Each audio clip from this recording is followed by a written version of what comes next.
در قرقیزستان استفاده یک خریطه جغرافی که در آن جماعت وارخ تاجیکستان نه به شکل انکلاو بلکه با قلمرو این کشور همسایه پیوست تصویر شده است به یک ماجرای سیاسی پیچید. پرزیدنت قرقیزستان صادر جباروف روز 20 نوامبر در یک چهره‌بینی به مناسبت روز کارمندان پروکراتوره در تالار انسای در قرارگاه الو ارچه در پس منظر این خریطه جنجالی سخنرانی کرده است. ویدیوی این چهره‌بینی در یوتیوب نشر شد و برخی کاربران با دقت قرقیز اهمیت دادند که در خریطه الکترونیکی هنگام سخنرانی جباروف در دیوار صحنه آویخته شده بود جماعت وارخ که در درون قلمرو قرقیزستان در مانده است در این خریطه به قلمرو باقی مانده تاجیکستان پیوست کرده شده است.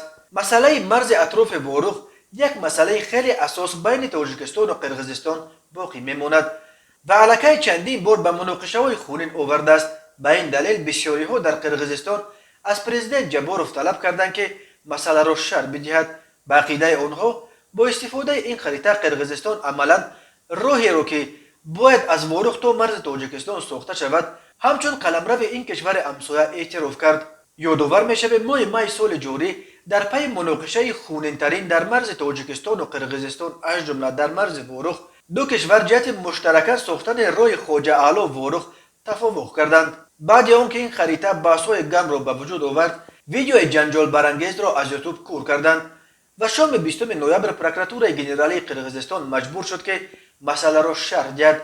در این اداره گفتند که بند را برای چهره‌بینی بخشیده به روز کارمندان پروکراتوره به یک شرکت خصوصی فرمایش داده بودند. نفران مسئول مسئله های تشکیلی را برای خنک نظری جزا خواهند داد. وعده دادند در این اداره جماعت وارخ که از لحاظ حدودی به شهر اسفرای ولایت سغد تاجیکستان تابع می باشد با حدود 30,000 اهالی سراسر تاجیک در درون قلمرو قرقیزستان در مانده است. ساکنان وارخ برای سفر به اسفره و دیگر منطقه های تاجیکستان مجبورند دو دفعه از مرز قرقیزستان عبور کنند. هر باره که در مرز تاجیکستان و قرقیزستان مناقشه رخ می‌دهد یگانه راهی را که وارخ از طریق دیغه مرزی خواجه اعلی به تاجیکستان میبندند و ساکنان وارخ در محاصره قرار میگیرند.